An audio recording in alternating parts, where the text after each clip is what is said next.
Hey, what's up? Thanks for downloading another episode of The Show Radio. This is episode 347.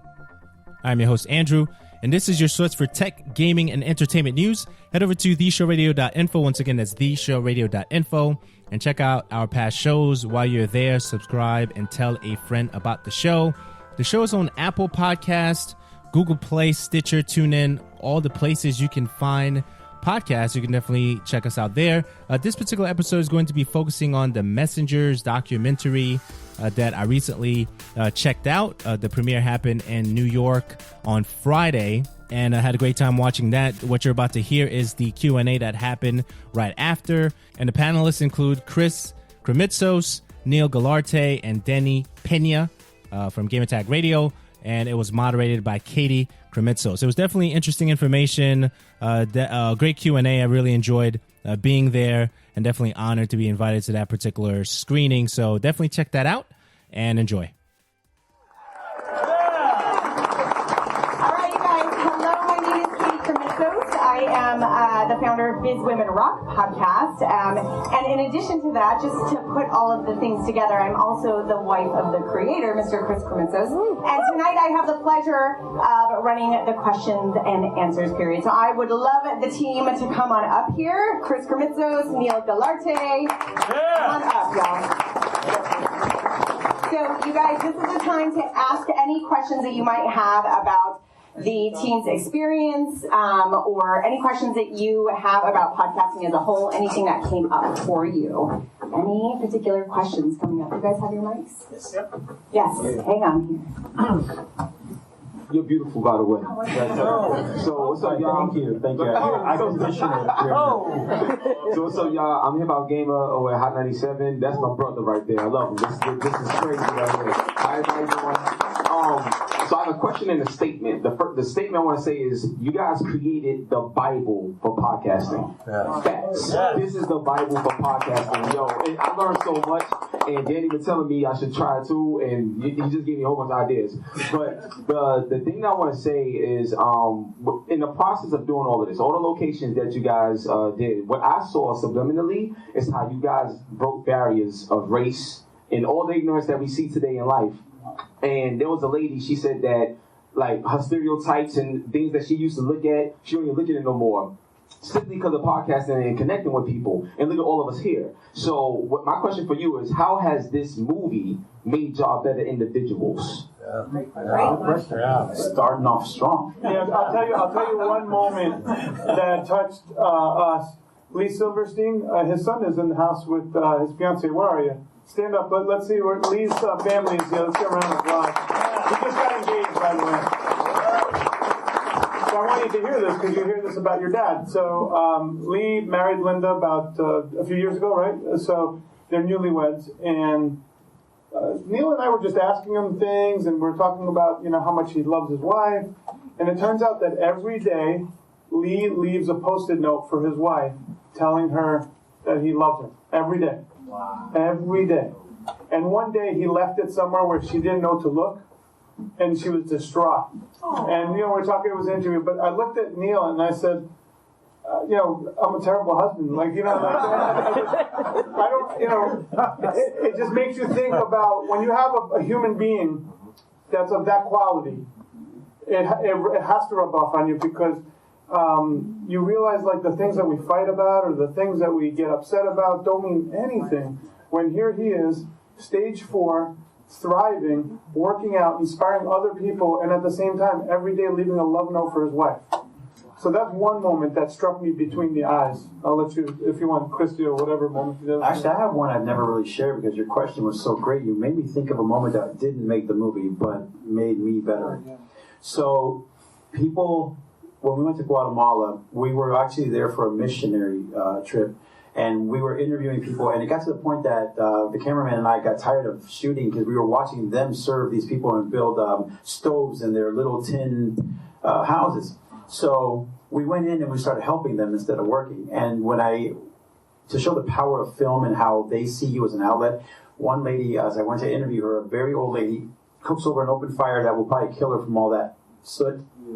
sets me aside, and I'm interviewing her, right? I got her in my viewfinder, and she's begging me to tell her story so that the cavalry will come, so that her little baby, that she's grandson, that she's now looking after because the dad and mom passed away from the open fire, the negativity. For breathing all the breathing that in, charcoal. that we please tell her story so that people will donate or come and help them save them. And she saw us as a savior.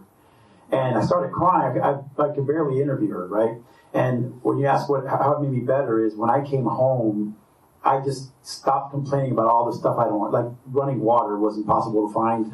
And it just made me better because of her story. It made me feel like there's people going through so much more than our worst day. And that was like one of the most powerful moments for me personally. And we captured that. We did capture that. We made a podcast about the movie, like I said, Following.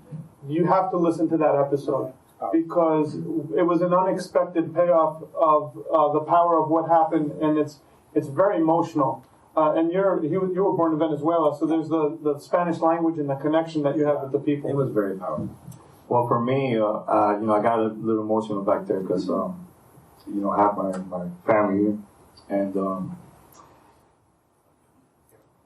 the thing is too that a lot of them still to this day they don't understand the podcast and gamer tag and everything. So it's cool. I have my friends and family here. So thanks. Sorry, I'm trying to control myself here. But yeah, just that and now like I feel like I'm hungry again. Like I'm always promoting and trying to get the word out about the podcast and the movie too with Niel and Chris. So I'm very excited to see what's gonna happen once this releases to the masses and stuff. So, but it's good to get feedback from you and everybody else. So, you brought it to your hometown, and thank you for bringing us with you. Yeah, thank you, Danny.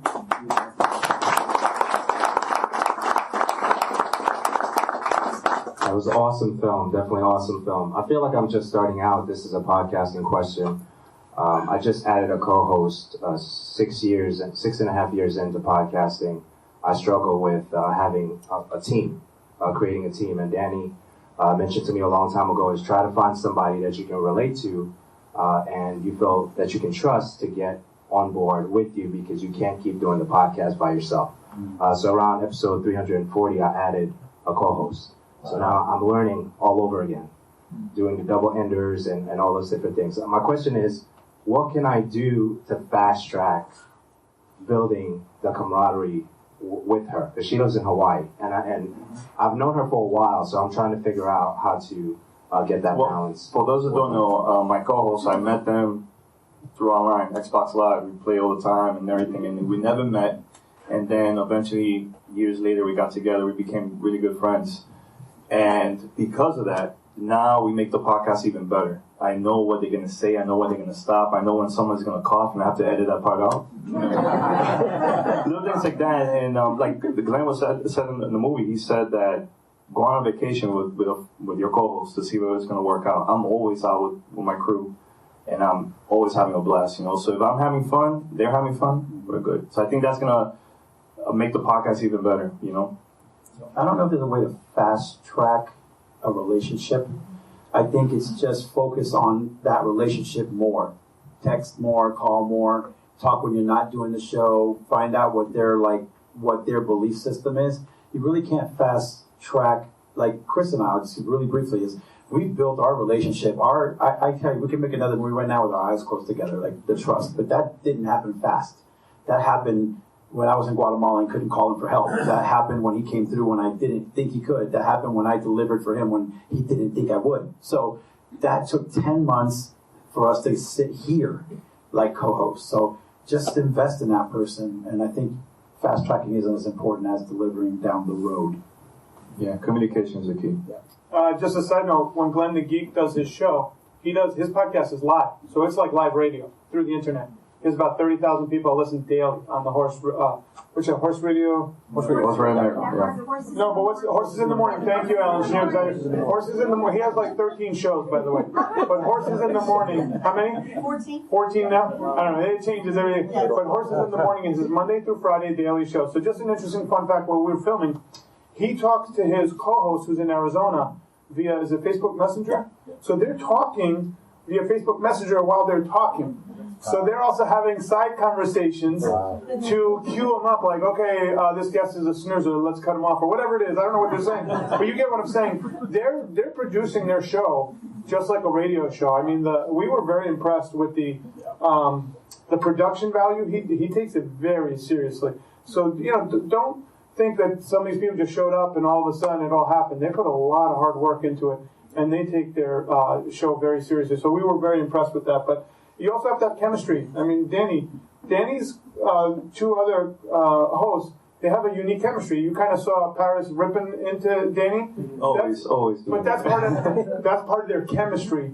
So sometimes you can't.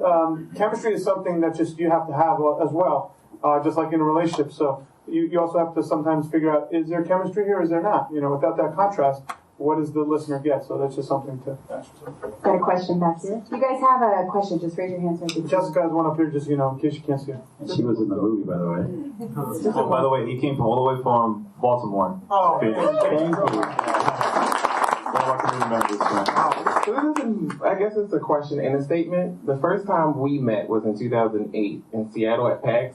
Yes. When I first started podcasting, and Danny pulls me aside and was like, you have to be who you are. Because I was very timid at first, and now I'm the most opinionated geek on the podcast. And then the second time was when you had my community vibes in Miami. Yeah, it's one of our parties, yeah. It was a blizzard back home in Baltimore, and this is the second time we met, and you opened your doors to me to stay with you, or whatever I needed, you opened your door. So I don't think I quite ever said thank you for that, but thank you. Years later. But the next question would be how has this experience made you three bond more as a unit? Because, you spent a lot of time with each other making this film, editing, approving, disapproving. So how did this experience make the three of you become better friends? Well, his dad was a New York City cabbie. So you mentioned that the movie was diverse. I don't want it to seem like we did pick people, but we didn't do it intentionally. My family's from Greece. My mom came from Greece 19 years young, had me here in New York. I grew up a Long Island boy. So I come from a diverse background. All my friends were, you grew up in New York, your friends are everything, you know what I mean? Like, I didn't know Jews were a minority. My whole, high school, you know what I mean? Like, it was all different people. So he comes from a Venezuelan background. Danny's from Dominican. So here I am, when we go to his house to film, his dad literally catered he brought in catering for all of us. It actually was difficult because they go, we just have a few family relatives, like 30 relatives in the house, It was almost like we only invited some of our relatives. So then we're trying to find a place to shoot. And his dad speaks Greek. So he and his dad, we're talking Greek, straight up, because his dad worked in the restaurants here in New York City. So we bonded from that. And the funny part was we had to shoot outside. Well, Danny lives right by the Everglades. You know what it's like outside in the Everglades during, it was like almost summertime. Yeah. What was it, May? April last year? It was May 29th. Yeah. Okay. All right, I remember. Luckily, they had a thing. They fogged the backyard or something, and we were able Mosquitoes, everything. Yeah, and the shoot was great. But I think it's those experiences that bond us together. And then Niel and I rented, and I'm glad that he and the crew forgive me for this, but I wanted to save money in the Florida Keys, so I found this place called the Boathouse Inn. And the Florida Keys is expensive anywhere you want to stay. This was high season, so it was like $99 a night. I'm like, that's really cheap compared to everything else. But as Niel would call it, it was a floating roach motel. And Willie, our other camera guy, found a condom in his sheet. So it was like really good. So now, yeah, I know it's gross. Not looking at it, but I'm just saying, you can't not bond. You either kill each other or you bond over certain things like that. So that has helped us. And when we were in Miami last week, hanging out with Danny, his brother is opening up a restaurant a mile from where Danny held the theater premiere, so we all went after and had an after party. So it's just everything weaves in. I think I said in the movie, when you have the right people and they want to help other people, you got like 90% of the equation right there. Now you just put them together. You become family. Yeah, these guys are like my brothers. And what's funny is I didn't know Danny when Chris assigned me to go follow him around California. I was just happy to go back home where I grew up in Southern California. I didn't even know who he was. And what's funny is as we ran around E3, and then I love games, and we started talking, and we both love hip hop, and blah blah blah blah blah. And then the more and more we interact between the three of us, and then how much he's done for the movie. So as far as like how it's bonded is, we're way beyond friends at this point. This is fam. This Plata no power, like you said. I want to just give Danny one last little piece of credit. When we were editing the film, like Chris said, we did let go of our editor, and it was a really big task to take it over midstream. But he would come when no one else was around, and he would check on me. He would call me in the middle of the night, make sure I was still awake and cutting, and literally get on at 4 a.m. and be like, "Don't go to sleep. This is going to be so worth it one day." Never thought I'd be sitting here in New York City. He drove up to Tampa. He drove just to Tampa. Tell us, me and Neil. It's like, hey, you guys can make it through. Don't worry that your editor got cut. You'll make it happen. I have no doubt. Wow. So while we're doubting ourselves, he's telling us, I have no doubt in you. So what are you going to do when you have someone telling you not to doubt yourself? Just do it. So that's what we did. And here we are. You know what? The thing is, since day one, I felt like I see the potential with this movie. That's why I was like, Neil, don't worry. I know we're going through a struggle right now with a lot of behind-the-scenes stuff, but trust me, it's going to be all worth it, man. So, you know, got you, man. It was totally worth it. I just want to say thank you for featuring me. That was really, I'm honored to be in the movie. But I do have a question about it because, and just to give some background about being interviewed for this movie, for, you know, the people who were on the black screen, we were at a conference called Podfest, and they asked us if we'd like to be interviewed for, I mean, we had no idea what it would turn into. We were just happy to share our thoughts, and I know how many people you must have asked that didn't make it in, because the list is at the end, so I saw a bunch of people that didn't make it. So I'm kind of curious, was choosing the footage that you did use kind of like choosing one of your children, like which one gets to live and which one, like, it must have been so painful. That's the scenario exactly. We have a live and die situation. None. I know that it must have been, I want to know, like, it must have been so painful to say this snippet, not this snippet, this person, not this person. No, it's harder. And then my follow-up question, once you answer that, is there any part of you that wants to make a sequel to this? Or are you so over it that you're like, I can't possibly look at my editing thing another minute? So Neil followed me for like a whole week over there in LA for E3, and my God, we recorded so much stuff. Exactly. He even mentioned to me that Danny, we could create like a separate GTR documentary. That's how much. So well, what I meant to share is that like my interview, even though I don't know how many minutes it is, it took a half hour just to get all that. So imagine 20 people all with a half hour. You could never make that long of a movie. So go ahead. There's a lot of this. So I mentioned the one in Miami. What happened in Miami? We recorded at CBS Radio over there in Miami, Power 96, and there's a lot of footage from there too that was really cool. Like there was one part that got really emotional. Man, I get emotional sometimes. That was a really cool. I thought he was gonna pick that, and it wasn't in the films, but I don't know. He's been really picky with like what to choose. I'll let Neil address this because there's a lot of footage. So here's what happened. We a normal interview, a location interview, like when we went to his house, could be an hour and 15 minutes. So I'm interviewing, and I'm telling the crew we're not leaving till I get everything out of this interview. And they're like, we want to go home. I'm like, I don't care. Keep reloading cards. We're going. Because you just don't know what you're going to use. You just really don't. So halfway through, we had made everybody cry. So that was like, great. Everybody cried, right? So he and I are looking at this, and we're like, we can't have a movie of everybody crying. Because you're not going to watch it. You might think you are, but you're not. You want to laugh. So then we switched gears, and we're like, okay, how can we get funny stuff? We had to find funny. You know that part where you saw Neil and Glenn hip-hop duo switch up? Yeah, that was awesome. That's in your books. That was a complete mistake. What happened was, this is how we got that part. We didn't even know we recorded it. You remember when Glenn was reading that thing with the lady that had the guide dog? Yeah. At the end, when he said she was also blind, all the crew, we started like tearing up and crying, and now it's a group of men like looking at each other like, should we be crying? And like everybody started to tear up. So it got really awkward for all of us. So I said, Neil, Glenn, why don't you guys switch hats and do something funny, make us laugh? So that's what they did. But it was, thank God we had that, because we needed something to break up the seriousness of the impact to keep you on the ride for the full 58 minutes. So it was tough. He had about a terabyte worth of right? Do I have that right? Yeah, a little trivia. The film, it's 868 gigabytes of data. So every time that I got an answer, let's say from Katie, and I wanted to find an opposing one, I had to sift through 800 gigabytes of data to find that answer. But to answer your question, it was even harder to go to FPA meetings where I knew we had interviewed people asking me, am I making a movie? And it was so hard because I can't tell them. And I will be honest, and Chris doesn't even know this, I edited many sequences that after they were cut and ready to be delivered, I deleted them. And I'm like, that's not good enough. And then when we lost our editor, and then we changed direction, and the biggest thing is also, I don't know if you guys are into music. How many musicians do we have in here? Okay, I used to produce music. I love music, okay? And I based a lot of my edits and re-edits once I put the beats and the music in. And then I said, none of that flows. Let me go back. And so as far as is it hard? It's incredibly hard. And every time I watch the raw footage, I'm like, I should have put that in there, So right? you want to make another one? My answer is this second, not right this second, but absolutely yes, because I think that we didn't finish.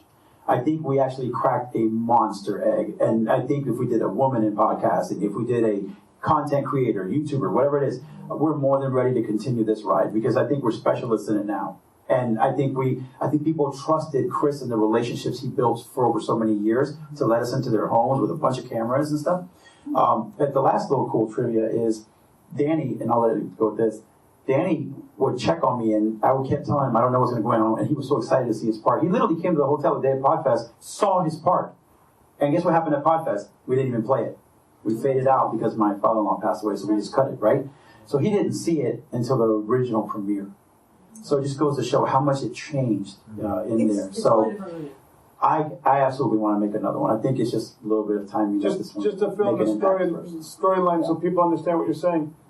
We have a local group in Tampa called the Florida Podcast Association. 50 people now show up, and we've launched like 100 podcasts, and many of them have monetized. Okay, 4 days before we're supposed to premiere it, like I said, we're going to premiere it at Podfest in front of 400 of our peers.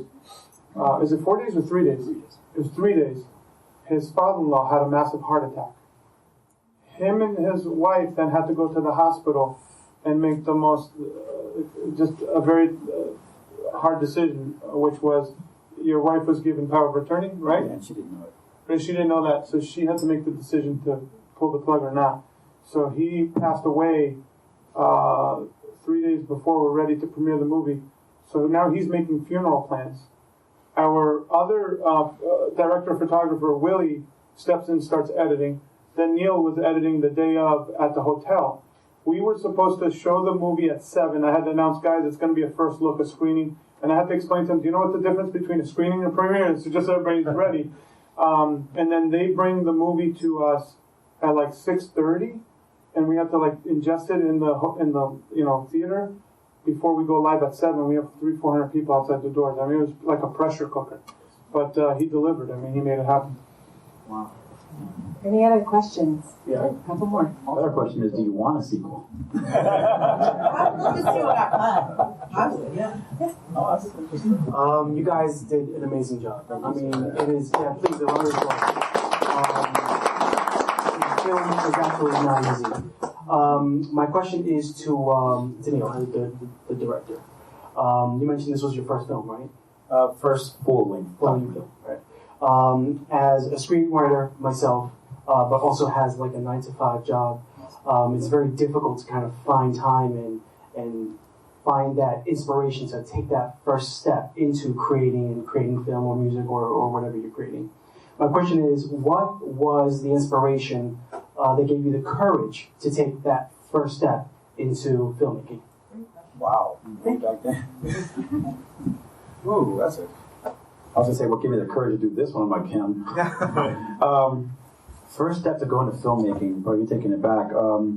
I got tired of being mediocre. You know, when I grew up, I was one of 6 kids. I had 6 amazing brothers and sisters that are always outshining me, dude. And when I told my dad I wanted to be a filmmaker, he was like, no, you're going to do this, you know, Venezolano, you know the deal. But when you're passionate about something and that's what you say, your calling, that's your calling, that's what your heart beats for, that fear kind of goes away. And once I actually started to make films and started making relationships and meeting people, and the biggest moment is when think of something, you screenwrite it, you write it down, and you shoot it, and when you deliver it to an audience, there's no better feeling. And once I knew I could do that I had the ability and power to think of something out of the air, create it, find an amazing team of people, do it, and show it to somebody, I was addicted, bro. And so now it's just a matter of what this was someone giving me a chance, seeing me do tons of short films, thousands of videos, just never had the right opportunity, the right person that could see farther than me. And what this was sitting at PodFest, me going into podcasting, trying to find yet another way for people to see me, and someone else finally said, do we have something here? I think between you and me, because it only takes 2 people to agree for something amazing to occur. I got lucky, I got 3. But the first step, dude, you're amazing already, you just gotta do it. And you will attract the right team, how Chris attracted us. And just do it, man. Just start making films and never stop. Just make them no matter how good or bad they are. Just keep going. Sooner or later, you'll do what we did. Thank you. No, thank you. Next question. I think we have like 10 minutes. Okay. Good evening. First of all, congratulations on your film and thank you for sharing it with us. Thank you. I have 2 statements and one noticing. I'm not sure if it's a question yet, but it's definitely a noticing. So the first thing I want to say that it was very inspiring as a non-podcaster just to see the connection that everyone seems to have in the community and to see that connection through that it's an actual movement. And so I feel inspired just watching it, not even being a podcaster. So thank you for that. Secondly, I feel very encouraged because my husband is the podcaster and, you know, that's what he does. And when my family's always asking, well, what is Andrew doing? Like, what is he doing? Right. So it's really encouraging because it's like we're not the only ones that are trying to explain what it is to be a podcaster. And it's like, you know, well, it's this thing where he records and people listen and, you know, so thank you. And to know that I have that unconditional support for him, regardless of how successful he feels or what he sees, or even from the very beginning, just to have been behind him 100% or more than that, really, because I was just like, well, whatever it is that we have to do, I'm with you. And so to know that this is a real thing, so I appreciate that encouragement, being, you know, his supporter. The noticing, I noticed that in the film, there was the thought that the podcasting is going to be something that continues to increase, and we haven't even gotten to that point where it's going to explode yet, and there's so much great future for it. As a high school teacher, I noticed that a lot of my students are more into video. So when they're talking about expressing themselves or what they're watching, where they're going to get that expression or to get that education or to get that connection with the outside world, they're going more to video. They gravitate to Lively, they gravitate to YouTube, they gravitate to Vine, or what Vine used to be, and all of these other things. So I don't know what the question is, but can you respond to that in relation to the growth of podcasting and where our young people seem to be? And what grade is your class? High school, so 9th to 12th. Okay. Actually, yeah, let's say 9 to 12. So there's a huge niche, just so you know, in kid content for podcasts. Clean comedy, you know, different things that parents could play for the kids in the car. Because people don't want to play explicit stuff while their kids in the car. So just know we've been researching that, and that's a huge void that still needs to be filled with a lot of content. Kids do like video, but podcasting is also growing, and they're consuming quite a bit. So it's just, right now, we're going through a transition in a lot of things. Like I had a lady in Tampa, I was teaching about the future. I talk about future stuff, and she said, I'm having trouble with my son. My son's 5 years old. I said, what's the problem? She goes, he keeps talking to Siri. I said, well, what's the problem Siri's causing with your son? She said to me, he's learning things that I don't want him to learn. And I said, what are they, if you don't mind me asking? She goes, one is religion. What do I do about that? I said, the only thing you can do is be open and honest how you feel, but your son already at 5 years old is starting to form his own opinions, which is unheard of. I mean, when I was 5 years old, we were going down go-karts, falling off into the street. But this kid now is studying the life questions at 5 years old. And then she said some teachers are having trouble because he's going past the learning level by watching videos, Khan University and different things, by 2 grades. So this is just the new world we live in. They are going to absorb audio as well. It depends, like gaming. Danny's got audio, they're listening to it. They'll find it. I just think there needs to be, right now, there needs to be more content in that space for them, and it's not there yet. Podcast did not take off as fast as video did for a very key reason. Because, as you heard them say, iTunes, the store, didn't get created till 2005. Then you had the phones. Well, remember, only recently were we able to sync up our phones with our cars Bluetooth. So people are still switching that over. There's people who still don't have access to switching to Bluetooth. Because then what happens is you don't listen to the dial, you wind up listening to podcasts eventually. Once you cross the chasm to listening to podcasts, more than likely you're not going to be listening to a majority of radio shows. Your behavior will shift. That's what we're already seeing. Right now, the stats are there's about 350,000 podcasts out there, of which 180,000 are active. Some, people start them and stop them.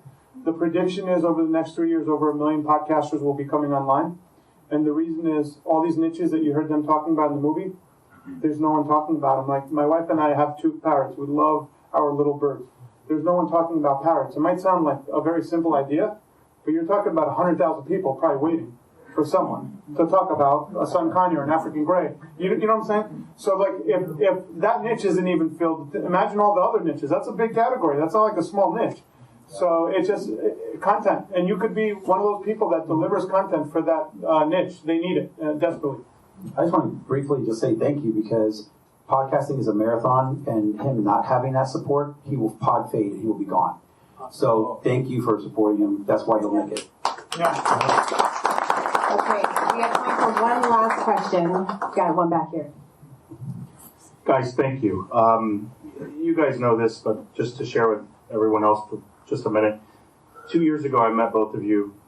Danny, it's been great getting to know you, but I met you guys on a marketing cruise that, Chris, you put together, and my wife and I attended. We met a bunch of great people, and that kind of just stewed on the back burner until late last year. We decided we wanted to be closer to what you guys are doing.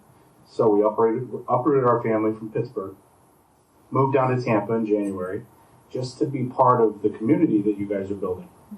We didn't really know what that meant. A month later, I was speaking for you and the crowd at PodFest. I was not a podcaster. It wasn't my element. I was there to share something about branding. Well, 2 days into saying to everybody that asked, they'd say, what's your podcast about? Oh, no. I'm not a podcaster. That got real old.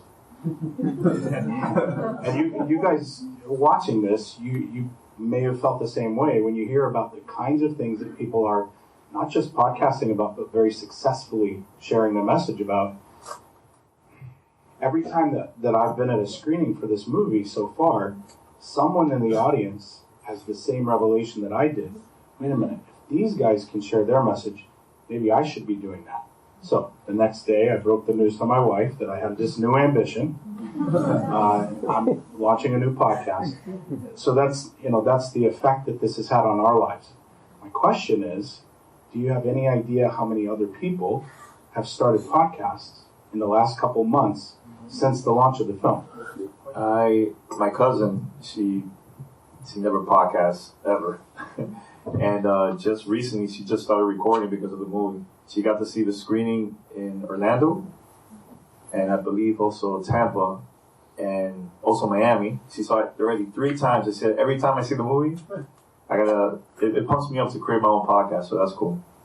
So, my 9-year-old niece left the Tampa premiere wanting to podcast, and we just got her equipment. I, like Katie, we are honored to coach people. One of my awesome, most amazing friends is here. We helped launch, not because of the movie, he was just before the movie, but I think it inspires people. And at every premiere, at least 2 people have told me that they are going to podcast or have started to already look into microphones. Danny sent us an email. Some of his friends were already looking into equipment, so...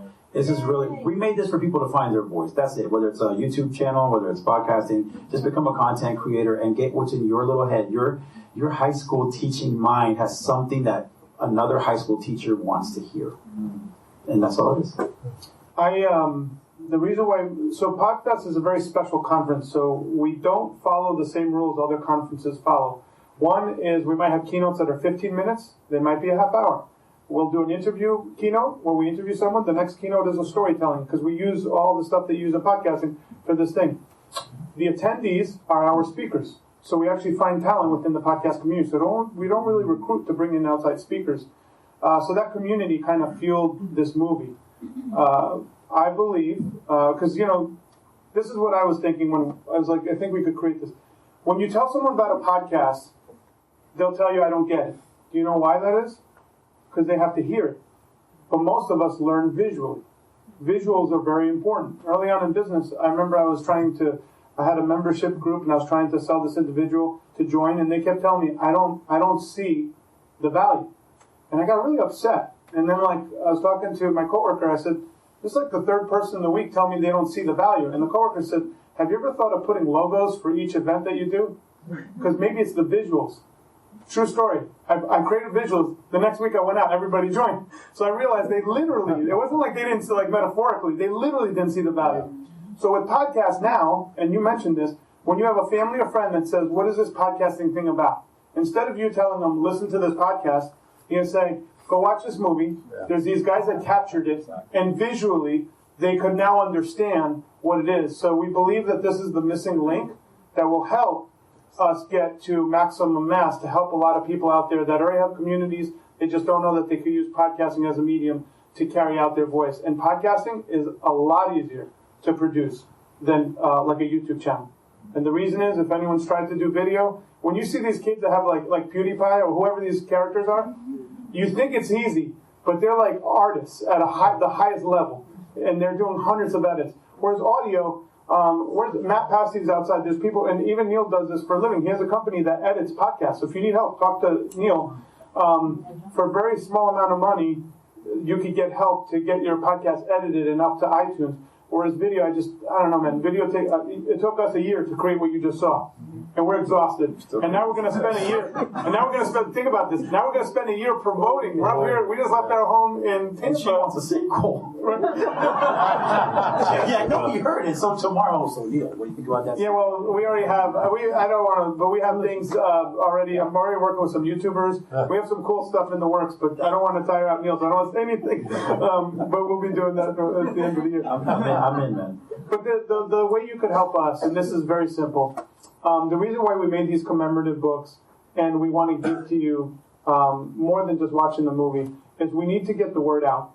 And the only way we can get the word out is right now he and I are going through what's called quality control for iTunes to get in there. We found a distributor, so we're self-distributing it because we already have an audience. Thanks to Danny and all our podcasters, they have a community that we will launch it to. It's been now 40 days, about a month and a half, and we're still going through the quality control process. There was 1 second that was off in what they call initial quality control, and he and I called them. We said, we don't see the problem. They said, yes, the fifth frame is missing. And I'm like dumbfounded. So I'm asking Neil, what is she talking about? If you slow down a second, there's 30 frames within the second. Number 5 was missing. So they were dinging us on a 30th of a second to fix. So it's very, when you talk about movies, it's very technical. There's all this technical stuff.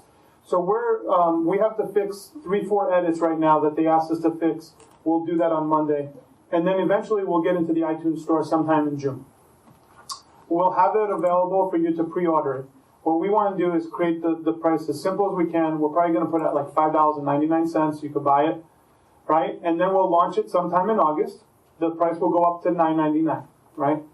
We need thousands of people to buy it because our goal is to get this movie to number 1 of the iTunes chart and kind of like have everybody take us, this podcasting, what Danny does, take it seriously to understand like this guy, that little girl Yami that we interviewed, she was crying because he helped her start her blog site.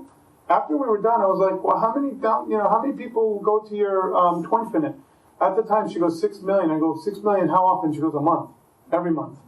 Now it's 14 million a month. She had 6 people working for her. I look at Neil like she's doing better than all of us in the room. So it was amazing. But she had built that because if this man didn't inspire that girl and take her to the conferences, introduce all the people he knows, maybe that wouldn't have happened. Now she's a power player in the gaming niche.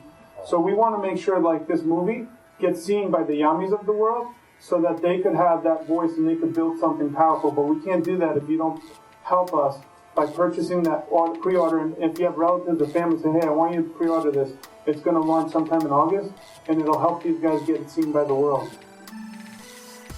Thanks for listening to this episode of The Show Radio. The Show Radio is on Apple Podcasts, Google Play, and all the popular podcatchers. The show, you can also find us on Discord. We actually record live on Discord on Sundays at 11 p.m. Eastern Standard Time, 8 p.m. Pacific Time. You can find us over at theshowradio.info/Discord. You can also check out my co-host, Miss DJ M. You can find her over at twitch.tv/Miss DJ M. Thanks for tuning in to this particular episode, and I'll see you on the next one.